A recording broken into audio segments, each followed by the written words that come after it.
डल्लेवाल साहब की जिंदगी प्रति धन्यवाद करते हैं। संदीप सिंह जी राजस्थान तो, महावीर सारण राजस्थान तो, मान सिंह जी राजपुरा वित्त सकत्तर बीके जो एकता सिद्धूपुर वो साडे विच शामिल ने। समय की दिक्कत होने करके माफी चाहते हैं। बेनती करा अभिमन्यु कहाड़, उन्होंने तो बाद काका सिंह जी कोटला स्टेज पे आ जाए। आओ जी कहाड़। बहुत बहुत धन्यवाद आदरणीय संचालक महोदय इंद्रजीत कन्या जी का।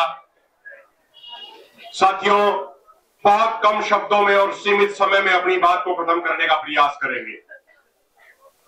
2-3 दिन पहले हमारे एक भाई ने, एक साथी ने हमसे पूछा कि भाई अब तो बीजेपी वालों ने हरियाणा में भी सरकार बना ली, महाराष्ट्र में भी सरकार बना ली, दिल्ली में भी सरकार बना ली, अब क्या करोगे, अब आंदोलन का क्या होगा। मैंने उस भाई को भी एक ही बात कही थी और आज पूरे देश के लोगों को अपना ये संदेश पहुंचाना चाहते हैं कि हमें इस बात से कोई फर्क नहीं पड़ता कि उन्होंने केंद्र में सरकार बना ली, राज्यों में सरकार बना ली। हम तो कहते हैं कि बेशक वो अमेरिका में और फ्रांस में जाके सरकार बना ले, हमें जब भी कोई फर्क नहीं पड़ता, क्योंकि हमारी लड़ाई किसी पार्टी से कोई निजी लड़ाई नहीं है। हमारी लड़ाई कोई पार्टी विशेष से नहीं है। हमारी लड़ाई इन पार्टियों की गलत नीतियों से है। हमारी लड़ाई इनकी कॉर्पोरेट हितैषी नीतियों से है। हमारी लड़ाई इनकी किसान विरोधी नीतियों से है।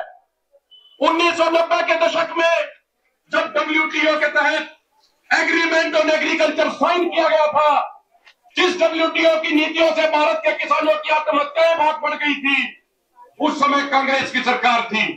उसके बाद अटल बिहारी वाजपेयी जी प्रधानमंत्री बने, उनके कार्यकाल में भी वही नीतियां जारी रही। उसके बाद डॉक्टर मनमोहन सिंह जी प्रधानमंत्री बने, उनके कार्यकाल में भी वही किसान विरोधी नीतियां जारी रही। 2014 में नरेंद्र मोदी जी प्रधानमंत्री बने और उन्होंने 10 गुना ज्यादा स्पीड से किसान विरोधी नीतियों को लागू करने का कार्य किया है। इसलिए कोई पॉलिटिकल पार्टी हमारी सगी नहीं है। हमारी लड़ाई इनकी गलत नीतियों से है। तो चाहे कहीं पे भी सरकार बना लो, हमें कोई फर्क नहीं पड़ने वाला। हम उसी मजबूती से, उसी दृढ़ इरादे से अपनी मांगों को पूरा होने तक संघर्ष करते रहेंगे। साथियों, कोई भाई ये ना सोचे कि 14 तारीख की मीटिंग आ गई तो हमारा सारा मामला उसी दिन हल हो जाएगा। अभी हमने जीत का सिर्फ एक पड़ाव पार किया है। जीत की तरफ हमने एक कदम बढ़ाया है। अभी जीतने के लिए और कदम उठाने भी बाकी है। लेकिन मैं साथ में ये भी कहना चाहता हूं कि जब गांव-गांव में कई लोग ये कहने लग गए थे कि सरकार तो फलानी जगह जीत की, फलानी जगह जीत की, अब सरकार नहीं सुनेगी, उस समय सरदार जगदीश सिंह डल्लेवाल जी के नेतृत्व में आजाद भारत का जो सबसे लंबा और सबसे बड़ा सत्याग्रह शुरू हुआ, उस सबसे बड़े और सबसे लंबे सत्याग्रह ने सरकार को बातचीत की टेबल पे आने के लिए मजबूर किया। सरकार को बातचीत की टेबल पर लाने के लिए सरदार जगदीश सिंह डल्लेवाल जी ने अनगिने कष्ट अपने शरीर के ऊपर सहे हैं। हम भूल नहीं सकते 19 दिसंबर का वो दिन जब 2 बजे सरदार जगदीश सिंह डल्लेवाल जी को वीडियो कॉन्फ्रेंस के माध्यम से माननीय सुप्रीम कोर्ट में जुड़ के अपनी बात रखनी थी। जब वो स्नान करके अपनी ट्रॉली में वापस जा रहे थे तो बाथरूम से निकलते ही वो गिर गए थे इसी स्टेज के नीचे, जिस स्टेज पे आज लोग भाषण दे रहे हैं, जिस स्टेज से हम अपनी बात रख रहे हैं, इसी स्टेज के नीचे सरदार जगदीश सिंह डल्लेवाल जी 19 दिसंबर को बेहोश होकर गिर गए थे। उनका ब्लड प्रेशर इतना नीचे चला गया था कि मशीनों ने मापना बंद कर दिया था। उनका पल्स रेट 36-37 तक चला गया था। वो दिन हम भूले नहीं और अपनी जिंदगी में कभी भूलेंगे भी नहीं। और इस देश का किसी किसान को भी वो दिन नहीं भूलना चाहिए। और जब वो बेहोशी में जा रहे थे तो जगदीश सिंह डल्लेवाल जी ने एक बात कही थी। काका सिंह कोटला जी उनके नजदीक खड़े थे, उनके नजदीक वो मौके के गवाह हैं। काका सिंह कोटला जी को एक ही बात कही थी कि काके बता दियो दुनिया को कि डल्लेवाल कोई ड्रामा नहीं कर रहा था। डल्लेवाल अपनी किसान कौम के लिए जान की बाजी लगा के जान की कुर्बानी देके चला गया। वो दिन हमें याद है 4 जनवरी का, जब लाखों लोगों का इकट्ठा तहसीलवाला खनौरी मोर्चे पर था। पुलिस द्वारा बहुत सारे नाके लगाने के बावजूद हरियाणा के नरवाना से लेकर पंजाब के पाटना तक लोगों का जनसैलाब था।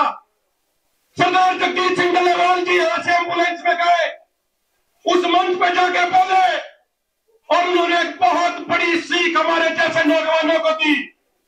जब वो मंच पे चढ़े थे तो वो मंच थोड़ा थोड़ा हिल रहा था। उस मंच के हिलने के कारण उनको चक्कर आ रहे थे, उल्टियां पड़ने जैसा उनके मन के अंदर हो रहा था।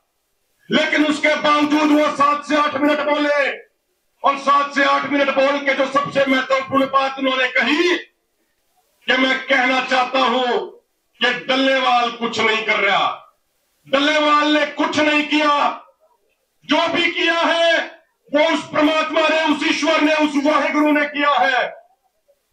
यह बहुत बड़ी सोच की निशानी है कि अगर कुछ अच्छा हो जाए तो उसका श्रेय परमात्मा को, उसका श्रेय ईश्वर को, उसका श्रेय वाहिगुरु को, उसका श्रेय समाज को देना चाहिए। और अगर अनजाने में किसी साथी से कोई गलती भी हो जाए तो उसकी जिम्मेदारी खुद लेके ये कहना चाहिए कि ये जिम्मेदारी हो गई, ये गलती हो गई, इसको हम जिम्मेदारी के साथ सुधारने का काम करेंगे। ये निशानी एक बड़े व्यक्ति की होती है, ये निशानी एक बड़ी और महान सोच की होती है। जब 4 तारीख को वो वापस आए तो उसके बाद से लगातार उनको उल्टियां पड़ती रही। 6 जनवरी की वो रात याद है कि जब सारे नेता पूरी रात इस मंच के नीचे बैठे रहे, क्योंकि जगजीत सिंह डल्लेवाल जी का ब्लड प्रेशर 65/40 से भी नीचे चला गया था। उनकी पल्स रेट 40 से भी नीचे चली गई थी।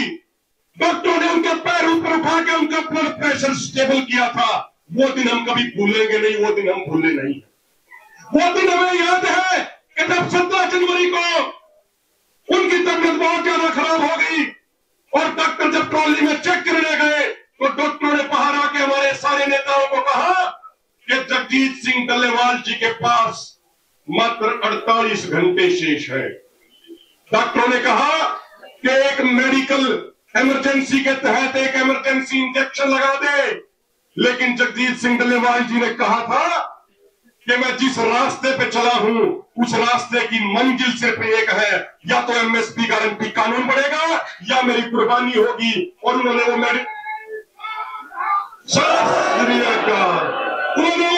जब मौत की दहलीज पे खड़े थे, जब मौत उनको भी अपने सामने दिख रही होगी, लेकिन वो नेता ना बिल्कुल झिझका, न वो डरा, न वो दबा।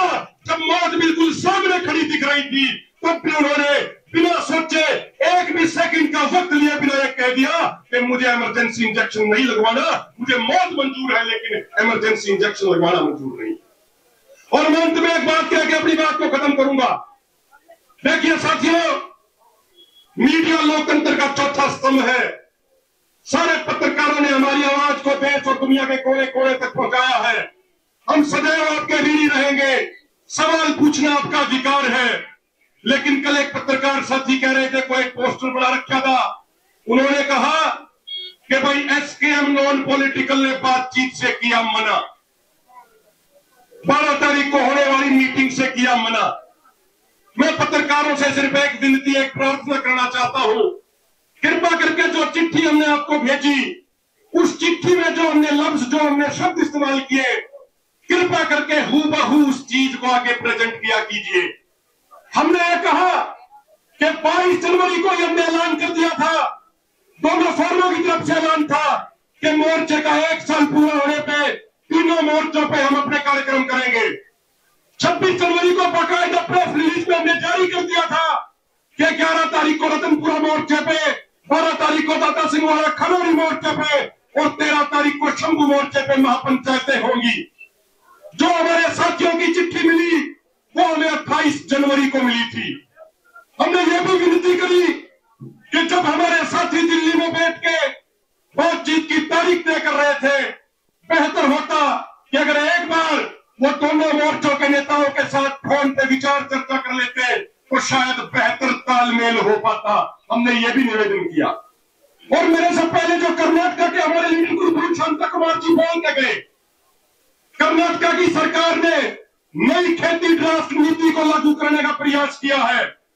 हमारे फोरम के लीडरों ने उस नई खेती ड्राफ्ट नीति का कर्नाटक में भी सड़क पे उतर के विरोध प्रदर्शन किया है और उसकी खिलाफत बिल्कुल जारी रखेंगे।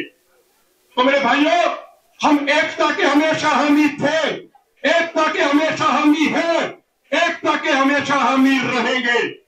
जब हमारे साथी आए थे तो हमने तो उस दिन भी कहा था कि दाता सिंह और खनौरी मोर्चे पे, छम्बू मोर्चे पे, रतनपुरा मोर्चे पे अधिक से अधिक संख्या में पहुंच के इस आंदोलन को और भी मजबूत किया जाए ताकि सरकार जल्द से जल्द घुटने टेकने पे मजबूर हो जाए।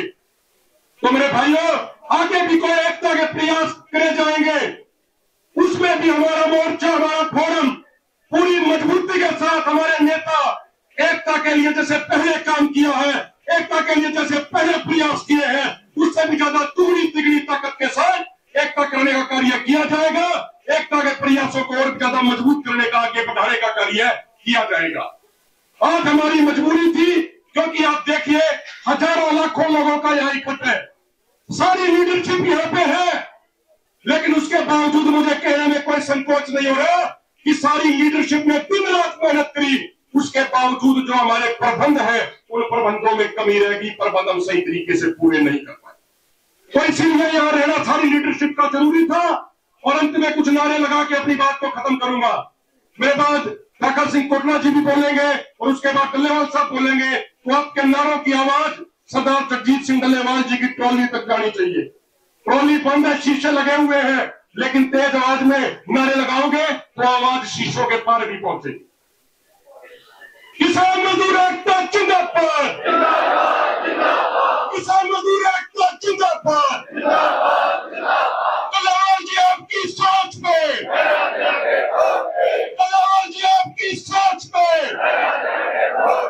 हमारा भाईचारा जिंदाबाद। वाहिगुरु जी का खालसा, वाहिगुरु जी। बहुत बहुत धन्यवाद मनु कहाड़। सो ठाकर सिंह जी कोटला तो पहला छोटी जी गल